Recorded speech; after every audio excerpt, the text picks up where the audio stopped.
Hello friends, welcome to Prashant fish vlog in Kannada. So ಈ ವಿಡಿಯೋದಲ್ಲಿ ನನ್ನ ಬ್ರೀಡಿಂಗ್ ಸೆಟಪ್ ವಿಡಿಯೋದಲ್ಲಿ ನೀವು ನೋಡಿರ್ತೀರಾ. ಸೊ ಯಾರನ್ನ ನೋಡಿಲ್ಲ ಅಂದ್ರೆ ಐ ಕಾರ್ಡಲ್ಲಿ ವಿಡಿಯೋ ಕೊಡ್ತೀನಿ, ಚೆಕ್ಔಟ್ ಮಾಡಿ. ಅದೇ ತರ ಈ ವಿಡಿಯೋದಲ್ಲಿ ನಾನು ಏನು ಮಾಡ್ತಾ ಇದ್ದೀನಿ ಅಂದ್ರೆ, ಒಂದ್ಸತಿ ಬ್ರೀಡಿಂಗ್ ಬಿಟ್ಟಿರೋ ಪೇರು ನಾನು ಸರಿಯಾಗಿ ಚೂಸ್ ಮಾಡಿಲ್ಲ ಅನ್ಸುತ್ತೆ. ಆಕ್ಚುಲಿ ಸರಿಯಾಗಿ ಚೂಸ್ ಮಾಡಿದೆ, ಬಟ್ ಅದು ಬ್ರೀಡ್ ಆಗಿಲ್ಲ. ಸೊ ಕಂಪ್ಲೀಟ್ಲಿ ಎತ್ತಿ ಫ್ರಿಜ್ ಬಾಕ್ಸ್ ಸೆಟಪ್ ಒಳಗಡೆ ಬಿಟ್ಬಿಟ್ಟೆ ವಾಪಸ್ಸು. ಅಂಡ್ ತುಂಬಾ ಜನ ಒಂದು ಮೆಡಿಸಿನ್ ಯೂಸ್ ಮಾಡ್ತಾರೆ, ಬಟ್ ಅದೇನಕ್ಕೆ ಯೂಸ್ ಮಾಡ್ತಾರೆ ಅಂತ ಗೊತ್ತಿಲ್ದಂಗೆ ಯೂಸ್ ಮಾಡ್ತಾರೆ. ಸೊ ಅದ್ರ ಬಗ್ಗೆ ಒಂದು ವಿಡಿಯೋ ಮಾಡಬೇಕು ಅಂದ್ಬಿಟ್ಟು ನಾನು ಇವತ್ತು ನಿಮ್ಮ ಮುಂದೆ ಬಂದಿದ್ದೀನಿ. ಅಂಡ್ ವಿಡಿಯೋ ಇಷ್ಟ ಆಗಿದ್ರೆ ಲೈಕ್ ಮಾಡಿ, ಶೇರ್ ಮಾಡಿ, ಕಮೆಂಟ್ ಮಾಡಿ. ಸೊ ಇವಾಗ ನಾನು ನಿಮ್ಮ ಹತ್ರ ತೋರಿಸ್ತಾ ಇರೋದೊಂದು ಬ್ಲೂ ಮೆಡಿಷನ್ ಅಂತಾರೆ. ಸೊ ಈ ಬ್ಲೂ ಮೆಡಿಷನ್ ನ ಏನಕ್ಕೆ ಯೂಸ್ ಮಾಡ್ತಾರೆ ಅಂತ ನೀವು ಕೇಳಿದ್ರೆ, ತುಂಬಾ ಜನ ಇದನ್ನ ಬಂದ್ಬಿಟ್ಟು ವಾಟರ್ ಬ್ಲೂ ಕಲರ್ ಆಗತ್ತಂತ ಮಾತ್ರನೇ ಯೂಸ್ ಮಾಡ್ತಾರೆ. ಬಟ್ ಇದರಲ್ಲಿ ತುಂಬಾ ಬೆನಿಫಿಟ್ ಇದೆ ಅಂತ ಹೇಳ್ತೀನಿ. ಜೊತೆಗೆ ನಾನು ಕೂಡ ಇದನ್ನ ಯೂಸ್ ಮಾಡ್ತಾ ಇದ್ದಿದ್ದು ಬ್ಲೂ ಕಲರ್ ವಾಟರ್ ಟೈಪ್ ಬರುತ್ತೆ ಅಂತ ಮಾತ್ರನೇ ಯೂಸ್ ಮಾಡ್ತಿದ್ದೆ. ಆಮೇಲೆ ಗೊತ್ತಾಯ್ತು ಇದನ್ನ ಯಾವುದೇ ಒಂದು ಸಿಕ್ನೆಸ್ ಇರೋ ಒಂದು ಫಿಶ್ ಆಗಿರ್ಲಿ, ಸೊ ಆ ಫಿಶ್ಗೆಲ್ಲ ಇದನ್ನ ಯೂಸ್ ಮಾಡ್ಕೊಬಹುದು ಅಂತ ಆಮೇಲೆ ಗೊತ್ತಾಯ್ತು. ಇದ್ರ ಬಗ್ಗೆ ತುಂಬಾ ವಿಡಿಯೋಸ್ ಯೂಟ್ಯೂಬ್ ಅಲ್ಲೇ ನಾನೇ ನೋಡಿದೆ. ಬಟ್ ರಿಯಲ್ ಆಗಿ ಹೇಳ್ಬೇಕಂದ್ರೆ ಫಿಶ್ ಶಾಪ್ ಅಲ್ಲೇ ನಾನು ಡೈರೆಕ್ಟ್ ಆಗಿ ಹೋಗಿ ಕೇಳಿದೀನಿ. ಅವ್ರೇನಂದ್ರೆ ಫಿಶ್ಗೆ ಏನಾನ ಎಫೆಕ್ಟ್ ಆದ್ರೆ, ವಾಟರ್ ಕಂಡೀಷನ್ ಇಲ್ದಿರೆ, ಸಾಲ್ಟ್ ವಾಟರ್ ಏನಾನ ಮಿಕ್ಸ್ ಆಗಿ ಫಿಶ್ ಏನಾನ ಡಲ್ ಆದ್ರೆ, ಸೊ ಆ ಟೈಮಲ್ಲಿ ಇದನ್ನ ಯೂಸ್ ಮಾಡ್ಕೊಬಹುದು. ಜೊತೆಗೆ ಒಂದು ಏನ್ ವಾಟರ್ ಕಲರ್ ಇರುತ್ತೆ, ಅದು ನೀವು ಗಲೀಜೆ ಆದ್ರೂ ಪರ್ಫೆಕ್ಟ್ ಆಗಿ ಕ್ಲೀನ್ ಆಗಿ ಕಾಣಿಸುತ್ತೆ ವಾಟ್ರು ಅಂತ. ಅಂಡ್ ಇದು ಹೆಂಗ್ ಯೂಸ್ ಮಾಡೋದಂತ ತುಂಬಾ ಜನಕ್ಕೆ ಗೊತ್ತಿಲ್ಲ. ಸೊ ಅದನ್ನು ಈ ವಿಡಿಯೋದಲ್ಲಿ ನಾನು ಹೇಳ್ತೀನಿ. ಇದನ್ನ ಹೆಂಗ್ ಯೂಸ್ ಮಾಡೋದಂದ್ರೆ, ಒಂದು 1/2 ಲೀಟರ್ ವಾಟರ್ಗೆ 2 ಡ್ರಾಪ್ ಹಾಕ್ತೀರಾ ನೀವು. ಏನಂದ್ರೆ 1 ಫೀಟ್ 250 ಈ ತರ ಟ್ಯಾಂಕ್ ಇರೋದಕ್ಕೆಲ್ಲ 2 ಡ್ರಾಪ್ ಸಾಕು.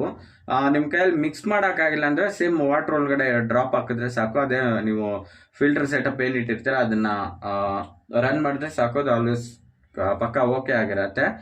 ಅಂಡ್ ತುಂಬಾ ಜನ ಈ ಮಿಸ್ಟೇಕ್ ಮಾಡೋದೇನಂದ್ರೆ, ಈ ಒಂದು ಮೆಡಿಸಿನ್ ತುಂಬಾ ಜನ ಯೂಸ್ ಮಾಡೋದಕ್ಕಿಂತ ಯೂಸ್ ಮಾಡದೇ ಇರೋದೇ ಬೆಟ್ರು. ಏನಕ್ಕಂದ್ರೆ ನಮ್ಗೆ ತುಂಬಾ ಆರೋಗ್ಯವಾಗಿರೋದು ಫಿಶ್ಗೆ ಸಾಲ್ಟ್ ಮಾತ್ರನೇ, ಓಕೆನಾ. ಕೆಲವೊಂದೊಂದು ಫಿಶ್ಗೆ ಸಾಲ್ಟ್ ವಾಟರ್ ಅಂತಾರೆ, ಸಾಲ್ಟ್ ವಾಟರ್ ಇಲ್ದಿರೋ ಫಿಶಸ್ಗಳು ಇರುತ್ತೆ. ಬಟ್ ನಮ್ಮ ಬ್ಯಾಂಗ್ಳೂರ್ ಸಿಚುವೇಶನ್ಗೆ ಏನೇನು ತಕ್ಕಾಗಿ ಇರಬೇಕು, ಸಾಲ್ಟ್ ವಾಟರ್ ಅಂತೂ ಖಂಡಿತವಾಗಿರುತ್ತೆ. ಕಾವೇರಿ ನೀರಲ್ಲಂತೂ ಖಂಡಿತವಾಗ್ಲೂ ಸಾಲ್ಟ್ ವಾಟರ್ ಅನ್ನೋದು ಕಂಟೆಂಟ್ ಇರಲ್ಲ ಅನ್ಕೊಂತೀನಿ.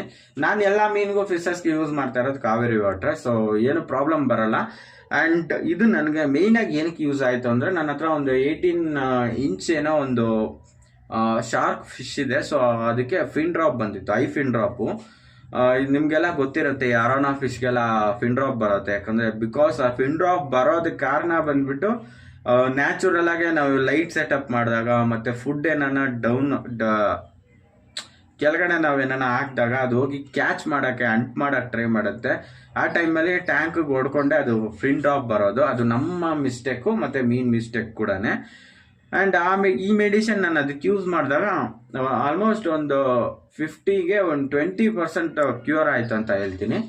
ಸೊ ತುಂಬಾ ಬೆನಿಫಿಟ್ ಇದೆ. ಬಟ್ ಯಾರಿಗಾನ ಯೂಸ್ ಮಾಡಬೇಕು ಅಂತ ನಿಮ್ಗೆ ಡೌಟ್ ಏನಾನ ಇತ್ತು ಅಂದ್ರೆ, ಈ ವಿಡಿಯೋ ನೋಡ್ಬಿಟ್ಟು ನೀವು ತಿಳ್ಕೊಬಹುದು. ಅದೇ ತರ ನೀವು ಕಮೆಂಟ್ ಅಲ್ಲಿ ಕೇಳಿ, ನಾನು ಎಲ್ಲಾ ತರದ ವಿಷಯನೂ ನಾನು ಇನ್ಮೇಲಿಂದ ನನ್ನ ಚಾನಲ್ ಅಲ್ಲಿ ವಿಡಿಯೋಸ್ ಆಗಿ ಪೋಸ್ಟ್ ಮಾಡ್ತಾ ಇರ್ತೀನಿ. ಇವಾಗ ನನ್ನ ಹತ್ರ ಈ ಲಿಕ್ವಿಡ್ ಇದೆ. ಸೊ ನೆಕ್ಸ್ಟ್ ವಿಡಿಯೋದಲ್ಲಿ ಇನ್ನೊಂದ್ ತರ ಡಿಫ್ರೆಂಟ್ ಲಿಕ್ವಿಡ್ ಇದೆ. ಸೊ ಅದು ಯಾವ ತರ ಯೂಸ್ ಮಾಡೋದಂತ ನಾನು ನೆಕ್ಸ್ಟ್ ಅಪ್ಡೇಟ್ ಕೊಡ್ತಾ ಬರ್ತಾ ಇರ್ತೀನಿ. ಅಂಡ್ ಮೋರ್ ದೆನ್ ನಾನು 2 days ಗ್ಯಾಪ್ ಬಿಟ್ಟೆ ಅನ್ಸುತ್ತೆ ವಿಡಿಯೋ ಪೋಸ್ಟ್ ಮಾಡಕ್ಕೆ. ಯಾಕಂದ್ರೆ ಅದು ಈ ಒಂದು ಚಾನಲ್ ಅಲ್ಲಿ ಇವಾಗ ಸದ್ಯಕ್ಕೆ ಹೇಳಲ್ಲ. ನಾನು ಮುಂದೆ ಹೋಗ್ತಾ ನಾನು ಅಪ್ಡೇಟ್ ಕೊಡ್ತೀನಿ ಏನು ಅಂತ. ಅಂಡ್ ಇಷ್ಟೊತ್ತು ತನಕ ನನ್ನ ವಿಡಿಯೋ ನೋಡಿದ್ಕೆ ತುಂಬಾ ಥ್ಯಾಂಕ್ಸ್. ಸೊ ಇವಾಗ ನಾನು ಏನು ತೋರಿಸ್ತಿದ್ದೀನಿ ಅಂದ್ರೆ, ಫ್ರಿಜ್ ಬಾಕ್ಸ್ ಸೆಟಪ್ ಅಲ್ಲಿ ಎಷ್ಟು ಫಿಶಸ್ ಇವಾಗ ನಾನು ಆಡ್ ಮಾಡಿದ್ದೀನಿ. ನನಗೆ ಎಕ್ಸ್ಟ್ರಾ ಒಂದು ಫಿಶ್ ನನಗೆ ಸಿಕ್ತು ಫ್ರೀಯಾಗೆ. ಆ ಫಿಶ್ ಕೂಡ ನಾನು ನಿಮ್ಗೆ ತೋರಿಸ್ತೀನಿ. ಜೊತೆಗೆ ಮರಿ ಏನಿತ್ತು, ಆ ಮರಿ ಮೀನುಗಳೆಲ್ಲ ನಾನು ಇದ್ರಲ್ಲೇ ಬಿಟ್ಬಿಟ್ಟೆ. ಸೊ ಯಾಕಂದ್ರೆ ಆ ಒಂದು ಚಿಕ್ಕ ಟಬ್ ಇದ್ರಲ್ಲಿ ತುಂಬಾನೇ ಒಂದು ಮೈಲ್ಡ್ ಆಗಿ ಓಡಾಡ್ತಾ ಇದ್ದಿದ್ದು ಫಿಶ್. ಒಂದು ದೊಡ್ಡ ಸೆಟಪ್ ಹೋದ್ರೆ, ಒಂದು ಕೆರೆ ತರ ಇರೋ ಒಂದು ಸೆಟಪ್ ಹೋದ್ರೆ ಹಿಂಗ್ ಖುಷಿಯಾಗಿರುತ್ತೋ, ಸೊ ಆ ತರ ಖುಷಿಯಾಗಿತ್ತು. ಸೊ ಅದನ್ನ ನೋಡಿ ತುಂಬಾ ಖುಷಿ ಆಯ್ತು ನನಗೂ ಕೂಡ. ಅಂಡ್ ಈ ಸೆಟಪ್ ಕಂಪ್ಲೀಟ್ ಆಗಿ ನಾನು ಟೋಟಲಿ ಕವರ್ ಮಾಡ್ತಾ ಇದ್ದೀನಿ ಅನ್ಸುತ್ತೆ ವಿಡಿಯೋಸ್ ಅಲ್ಲೆಲ್ಲ. ಬಟ್ ರಿಯಲ್ ಆಗಿ ನೋಡಕ್ಕೆ ಸೂಪರ್ ಆಗಿದೆ. ವಿಡಿಯೋಸ್ ಅಲ್ಲಿ ಹೆಂಗ್ ಕಾಣುತ್ತೋ ಗೊತ್ತಿಲ್ಲ. ಅಂಡ್ ಬನ್ನಿ ಇವಾಗ ಯಾಕೆ ಲೈಕ್ ಮಾಡೋದು ಅದನ್ನ ತೋರಿಸ್ತೀನಿ. ಓಕೆ ಫ್ರೆಂಡ್ಸ್, ಇವಾಗ ನೀವು ಕಂಪ್ಲೀಟ್ ಆಗಿ ನೋಡಿ, ಆ ಒಂದು ಏನು ಮರಿ ಮೀನು ಬಿಟ್ಟಿದೆ ಕಂಪ್ಲೀಟ್ ಆಗಿ ಅದು ಸಿಕ್ಕಾಬಟ್ಟೆ ಸೂಪರ್ ಆಗಿ ಓಡಾಡ್ತಾ ಇದೆ. ಯಾಕಂದ್ರೆ ದೊಡ್ಡ ಸ್ಪೇಸ್ ಸಿಕ್ತು. ಸೊ ಅದಕ್ಕೋಸ್ಕರ ತುಂಬ ಖುಷಿಯಿಂದ ಓಡಾಡ್ತಾ ಇದೆ. ಆ್ಯಂಡ್ ಪ್ಲ್ಯಾಂಟ್ಸ್ ಕೂಡ ಸ್ವಲ್ಪ ಜಾಸ್ತಿನೇ ಆ್ಯಡ್ ಮಾಡಿದೆ, ಯಾಕಂದರೆ ದೊಡ್ಡ ಮೀನುಗಳು ತಿನ್ನೋ ಚಾನ್ಸಸ್ ಇರುತ್ತೆ, ಯಾಕಂದರೆ ತುಂಬ ಹೊಟ್ಟೆ ಹಸ್ದಾಗ. ಆ್ಯಂಡ್ ಇದೆಲ್ಲ ನಾನು ಕಂಪ್ಲೀಟ್ ಸೆಟಪ್ ಮಾಡಿದ್ದೇನೆಂದರೆ ಹಾಲ್ಗೆ ಬೇಗ, ಅಂದರೆ ಪಾಚಿ ಬೇಗ ಕ್ರಿಯೇಟ್ ಆಗಬೇಕು ಹಾಗಂತ. ಸೊ ಬೆನಿಫಿಟ್ ಇದೆ ಪಾಚಿಯಿಂದ, ನಾವೇನು ಗಲೀಜಾಗುತ್ತೆ ಅನ್ನೋ ಒಂದು ಮೂಮೆಂಟಿಂದ ನೋಡೋದೇನು ಬೇಡ. ತುಂಬ ಬೆನಿಫಿಟ್ ಇದೆ ಪಾಚಿಯ ಒಂದು ಬರೋದು ಕಾರಣಕ್ಕೋಸ್ಕರ ತುಂಬಾ ಬೆನಿಫಿಟ್ ಇದೆ ಆ್ಯಂಡ್ ತುಂಬ ಯೂಸ್ಫುಲ್ ಇದೆ. ಸೊ ನಿಮ್ಗೆ ಕಾಣುತ್ತೆ ಮರಿ ಮೀನೆಲ್ಲ ಓಡಾಡ್ತಾ ಇರೋದು. ಆ್ಯಂಡ್ ಎಕ್ಸ್ಟ್ರಾ ಫಿಶ್ಶು ನಾನು ಒಂದು ಆ್ಯಡ್ ಮಾಡಿದೆ ಅಂತ ಹೇಳಿದೆ. ಸೊ ಅದು ಮೇಲ್ ಫಿಶ್ಶೇ. ಸೊ ಸಿಕ್ಕಾಪಟ್ಟೆ ದೊಡ್ಡ ಫಿಶ್ಶು ಇಲ್ಲಿದೆ ನೋಡಿ. ಸೊ ನಿಮ್ಗೆ ಕಾಣ್ತಾ ಇದೆ ಅನಿಸುತ್ತೆ ಫಿಶ್ಶು. ಆ್ಯಂಡ್ ಈ ಫಿಶ್ಶು ನನಗೆ ಹೆಂಗೆ ಸಿಕ್ತು ಅಂದರೆ, ನಮ್ಮ ಮನೆ ಹತ್ರ ಒಂದು ಹುಡುಗ ಇದ್ದ. ಸೊ ಅವನಿಗೆ ಲಾಸ್ಟ್ ಟೈಮ್ ನಾನು ಸೇಲ್ ಮಾಡಿದ್ನಲ್ಲ, ಸೊ ಆ ಸೇಲ್ ಮಾಡಿದ್ರಲ್ಲಿ ನನಗೆ ಒಂದು ಕನ್ಫರ್ಮ್ ಒಂದು ದೊಡ್ಡ ಫಿಶ್ ಬೇಕಾಗಿತ್ತು. ಸೊ ಅದನ್ನು ನಾನು ತೊಗೊಬೇಕಾಗಿರೋ ಒಂದು ಸಿಚುವೇಶನ್ ಬಂತು. ಯಾಕಂದರೆ ಕಂಪ್ಲೀಟ್ ಈ ಸೆಟಪ್ಪಲ್ಲಿ ನನ್ನ ಹತ್ರ ಅಷ್ಟು ದೊಡ್ಡ ಮೇಲ್ ಇದ್ದಿರಲಿಲ್ಲ. ಒಂದು ಚಿಕ್ಕ ನಾರ್ಮಲ್ ಸೈಜ್ ಮೇಲು, ಬಟ್ ಫೀಮೇಲ್ ಮಾತ್ರ ನನಗೆ ದೊಡ್ಡ ಸೈಜಲ್ಲೇ ಸಿಕ್ತು. ನಾನೇನು ಮಾಡಿಬಿಟ್ಟೆ, ಆ ಮೇಲ್ನ ನಾನು ಪೇ ಮಾಡಿರೋ ಅಮೌಂಟೇ ಕೊಟ್ಬಿಟ್ಟು ತಿರ್ಗಿ ವಾಪಸ್ ಇಸ್ಕೊಂಡ್ಬಿಟ್ಟೆ. ಆ್ಯಂಡ್ ಅದು ಖಂಡಿತವಾಗ್ಲೂ ಬೇಕೇ ಆಗಿತ್ತು. ಸೊ ಅದಕ್ಕೋಸ್ಕರ ಅದನ್ನು ಬಿಟ್ಕೊಡೋಕ್ಕೆ ಇಷ್ಟ ಆಗಿಲ್ಲ.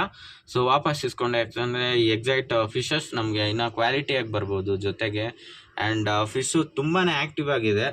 ನಾನು ಹೆಂಗೆ ಕೊಟ್ಟನೋ ಹುಡುಗ ಅದೇ ಥರ ನೋಡ್ಕೊಂಡಿದ್ದಾನೆ, ಅದೇ ಥರನೇ ಆ್ಯಕ್ಟಿವ್ ಆಗೂ ಇದೆ. ಆ್ಯಂಡ್ ಮೇಲ್ ಫಿಶಲ್ಲೂ ನಾವು ಡಿಫ್ರೆನ್ಸ್ ಕಾಣಿಸ್ಬೋದು. ಅದು ನಾನು ಕನ್ಫರ್ಮ್ ಬ್ರೀಡಿಂಗ್ ಸೆಟಪ್ ಎಲ್ಲ ಮಾಡ್ತೀನಲ್ಲ, ನೆಕ್ಸ್ಟ್ ವೀಡಿಯೋದಲ್ಲಿ ತೋರಿಸ್ತೀನಿ. ಸೊ ಎಕ್ಸಾಕ್ಟ್ ನನಗೆ ಗೊತ್ತಿದ್ದಂಗೆ ಇದರಲ್ಲಿ ಮರಿ ಹಾಕೋ ಚಾನ್ಸಸ್ ಕೂಡ ಇರುತ್ತೆ. ಆ್ಯಂಡ್ ನಾನು ಆದಷ್ಟು ಬೇಗ ಅದನ್ನು ಟ್ರೈ ಮಾಡ್ತೀನಿ. ಸೊ ಮರಿ ಫಿಶಸ್ ಎಲ್ಲ ನಿಮಗೆ ತೋರ್ಸೋಕ್ಕೆ. ಸೊ ಈ ವಿಡಿಯೋದಲ್ಲಿ ನಾನು ಕಂಪ್ಲೀಟ್ ನಿಮಗೆ ಎಲ್ಲ ಯಾವ ಥರ ಇರುತ್ತೆ ಅಂತ ನಿಮ್ಗೆ ಕಂಪ್ಲೀಟಾಗಿ ತೋರಿಸಾಯ್ತು ಅಂತ ಅಂದ್ಕೊತೀನಿ. ಸೀರಿಯಸ್ ಆಗಿ ಹಿಂದೇಳೆ ಬಟ್ಟೆ ಫುಲ್ ಒಣಗಿಸ್ಬಿಟ್ಟಿದ್ದಾರೆ. ಸೊ ಅದಕ್ಕೋಸ್ಕರ ಕ್ಲಿಯರಾಗಿ ನಾನು ತೋರ್ಸೋಕ್ಕಾಗ್ತಿಲ್ಲ. ಆ್ಯಂಡ್ ಐ ಥಿಂಕ್ ಈ ವಿಡಿಯೋದಲ್ಲಿ ಆಲ್ಮೋಸ್ಟ್ ಕವರ್ ಮಾಡಿ ಎಲ್ಲ ಡೀಟೇಲ್ಸ್ ಕೊಟ್ಟಿದ್ದೀನಿ. ಆ್ಯಂಡ್ ಇದ್ರ ಬಗ್ಗೆ ನಿಮಗೆ ಕಮೆಂಟಲ್ಲಿ ತಿಳಿಸಿದ್ರೆ ನಾನು ಇದೇನು ಪ್ರಾಡಕ್ಟು, ಎಲ್ಲಿ ಸಿಕ್ತು, ಯಾವ ಅಂಗಡಿ ಸಿಕ್ತು, ಯಾವ ಅಕ್ವೇರಿಯಂ ಶಾಪಲ್ಲಿ ಹೋಗಿ ಯಾವ ಥರ ಕೇಳೋದು ಅನ್ನೋದು ಕೂಡ ನಾನು ತಿಳಿಸ್ಕೊಡ್ತೀನಿ. ಆ್ಯಂಡ್ ತುಂಬ ಜನ ಈ ಥರ ಯೂಟ್ಯೂಬಲ್ಲಿ ಸರ್ಚ್ ಮಾಡೋದಂಥದ್ದು ಸ್ವಲ್ಪ ಕಮ್ಮಿನೇ ನಮ್ಮ ಕನ್ನಡ ಚಾನಲಲ್ಲಿ. ಯಾಕಂದರೆ ಕನ್ನಡ ಚಾನಲಲ್ಲಿ ತುಂಬ ಜಾಸ್ತಿ ಫಿಶಸ್ ಬಗ್ಗೆ ಯಾರೋ ಬ್ಲಾಗ್ ಮಾಡ್ತಾಯಿಲ್ಲ, ಬಟ್ ತಿನ್ನೋ ಮೀನುಗಳ ಬಗ್ಗೆ ವ್ಲಾಗ್ ಮಾಡ್ತಾರೆ. ಬಟ್ ನಾವು ಸಾಕೋ ಮೀನುಗಳ ಬಗ್ಗೆ ಅಷ್ಟೊಂದೇನು ಕೇರ್ ಮಾಡಿ ಅವ್ರ ವೀಡಿಯೋಸ್ ಏನು ಮಾಡ್ತಾ ಇಲ್ಲ ಅಂತಾನೆ ಅನ್ಕೊಂತೀನಿ. ಸೊ ಪರವಾಗಿಲ್ಲ, ನಮ್ಮ ವೀಡಿಯೋಸ್ ಬೇರೆ ಲೆವೆಲ್ ತಗೊಂಡೋಗೋಣ ಅಂತ ನಾನು. ಸೊ ಇವತ್ತು ನಾನು ತುಂಬ ಖುಷಿಯಿಂದ ನಾನು ಹೇಳ್ಬೇಕಾಗಿರೋ ಒಂದು ವಿಷಯ ಏನಂದ್ರೆ, ನನ್ನ ಹತ್ರ ಎಕ್ಸಾಕ್ಟ್ ಫಿಶ್ ಬಂದ್ಬಿಟ್ಟು ನಾನು ಕಾಪಾಡ್ಕೊಳಕ್ಕೆ ಒಂದು ಸಿಚುವೇಶನ್ ಸಿಕ್ತಲ್ಲ. ಸೊ ತುಂಬಾನೇ ಒಂದು ಎಕ್ಸೈಟ್ಮೆಂಟ್ ಅಲ್ಲಿ ಇತ್ತು. ಸೊ ಅದಕ್ಕೋಸ್ಕರ ತುಂಬಾ ಖುಷಿ ಆಗ್ಬಿಟ್ಟಿದ್ದೀನಿ. ಆ್ಯಂಡ್ ಟ್ರೈಪ್ಯಾಡ್ ಕೂಡ ಯೂಸ್ ಮಾಡಿಲ್ಲ ಇವತ್ತು. ಸೊ ಕೈಯಲ್ಲೇ ಹ್ಯಾಂಡಲ್ ಮಾಡ್ತಾ ಇರೋದು. ಸ್ವಲ್ಪ ನಿಮಗೆ ಶೇಕಿ ಇರ್ಬೋದು ಆ್ಯಂಡ್ ತುಂಬ ಹತ್ರದಿಂದ ಫೇಸ್ ಕಾಣ್ಬೋದು, ದಯವಿಟ್ಟು ಅಡ್ಜಸ್ಟ್ ಮಾಡ್ಕೊಳ್ಳಿ. ಓಕೆ ಫ್ರೆಂಡ್ಸ್, ಈ ವಿಡಿಯೋನ ಎಂಡ್ ಮಾಡೋಕ್ಕಿಂತ ಮುಂಚೆ ಇನ್ನೊಂದ್ಸತಿ ಹೇಳ್ತಾ ಇದ್ದೀನಿ, ಚಾನಲ್ಗೆ ಯಾರು ಹೊಸದಾಗಿ ಬಂದಿದ್ದು ದಯವಿಟ್ಟು ಸಬ್ಸ್ಕ್ರೈಬ್ ಮಾಡ್ಕೊಳ್ಳಿ. ಜೊತೆಲೆ ಪಕ್ಕದಲ್ಲಿರೋ ಬೆಲ್ ಐಕಾನ್ ಕೂಡ ಕ್ಲಿಕ್ ಮಾಡ್ಕೊಂಡು ಅಲ್ಲಂತ ಹಾಕೊಳ್ಳಿ, ತುಂಬಾನೇ ಖುಷಿ ಆಗುತ್ತೆ. ಆ್ಯಂಡ್ ಈ ವಿಡಿಯೋ ಇಷ್ಟ ಆಗಿದ್ರೆ ಲೈಕ್ ಮಾಡಿ ಗುರು. ಸೊ ಬಾಯ್ ಬಾಯ್.